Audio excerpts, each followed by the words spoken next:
Čau bando. Tohle to bude pro mě nějaký poměrně těžký video, protože se nacházím v Benešově, kde jsem před 27 lety odešel odsaď. V roce 1999, myslím, že to bylo 24. září,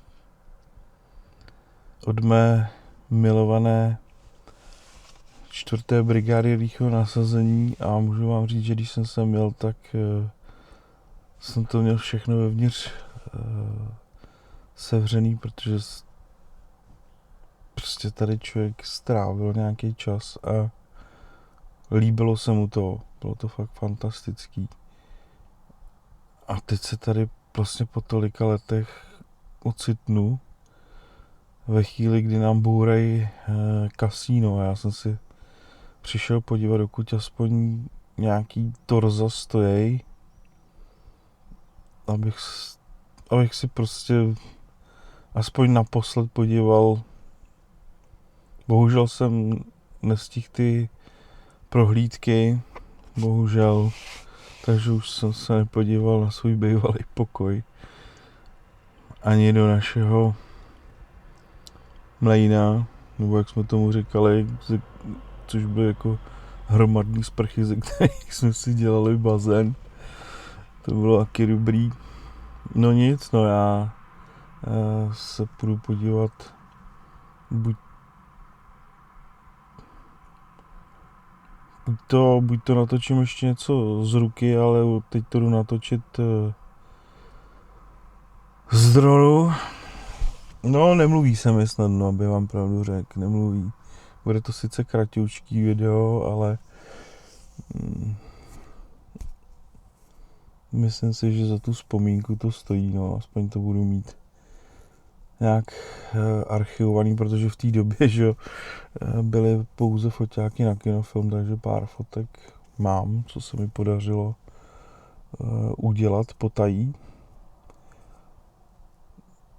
Kdyby jsme měli ty technologie, co jsou dneska, tak jsme si to asi zdokumentovali víc, no, takže pár fotek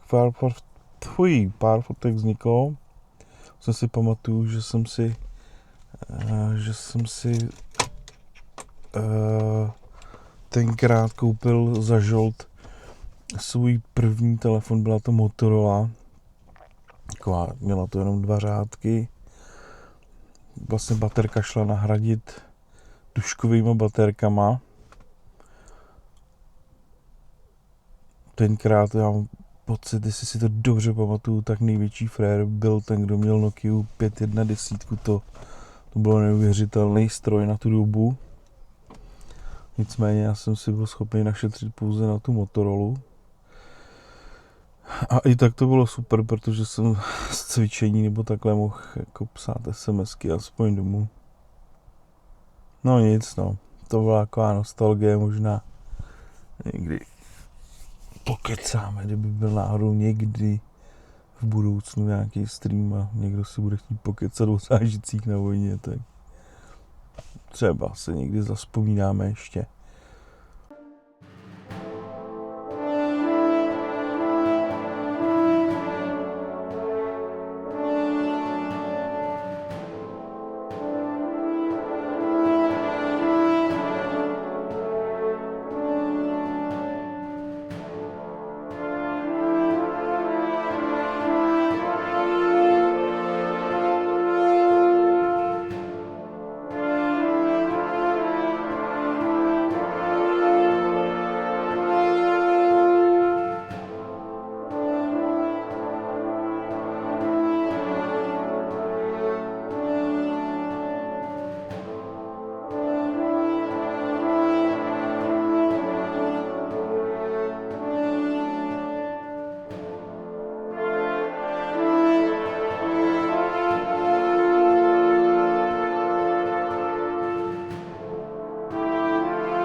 tak přece jenom jsem vyšel ven. Dostal jsem tu odvahu. A mám pocit, že tohle taky všichni znáte. Myslím, že spousta z vás tam byla hodně často. Já se zkusím podívat, jestli se dostanu blíž k tomu zbořeništi, protože dronem to sice šlo, ale uvidíme, no. Trošku se to tady změnilo, ale kurně. Ale brána, no, ta zmizela úplně. Ty krás. Strašný, kluci, je to strašný, srdce z toho bolí. Podívejte se na to. Naštěstí se dá dostat dovnitř. Jídelna fuč, všechno fuč prostě. Já se omlouvám, já jsem teďka se rozlížel někam jenom, tak jsem nedržel kompozici. Je to hrůza, je to fakt hrůza. Ty vzpomínky, no. Já závidím každému, kdo se dostal na ty prohlídky, mně se to nepovedlo. Přihlášený jsem byl, já mám pocit, jestli se nepletu, že tady byla jídelna.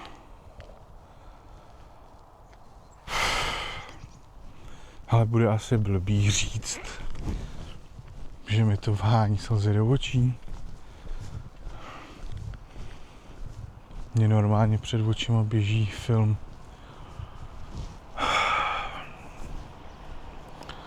Jak jsme tady byli, co jsme tady zažívali, o čem jsme si povídali. Poslední nástup. Fakt si pamatuju poslední nástup do civilu. Jak jsme tady čekali,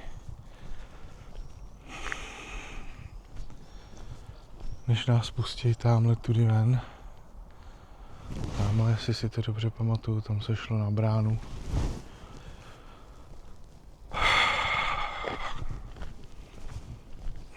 Neuvěřitelná nostalgie. Kluci, věřte mi, normálně se mi chce brečet.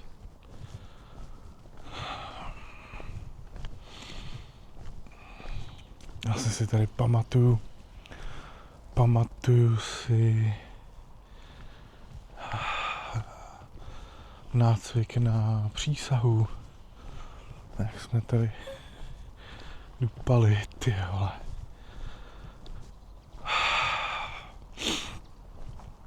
A tamhle vlastně, jak svítí to slunce, tak tam jsme měli pokoj. Měli jsme tam toho čerta našeho na zdi.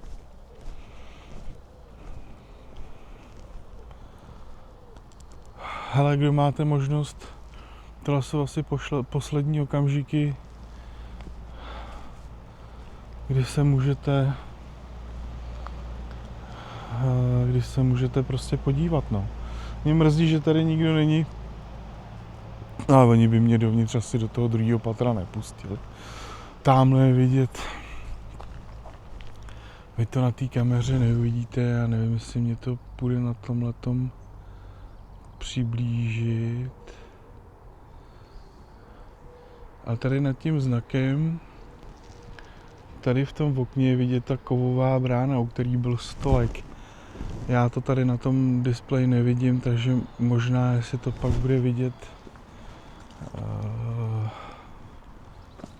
na monitoru. Ty vole, stolek. Velitel stráží, velitel roje, chemický pozorovatel. Prdele. Všechno v hajzlu. Ale vzpomínky nám nevemou, co?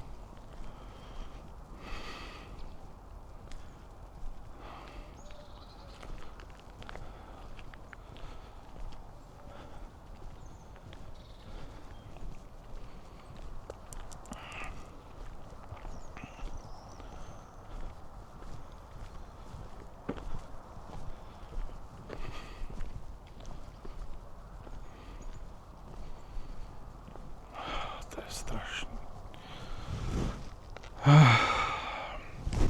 Já nebudem tu agonii asi víc prodlužovat.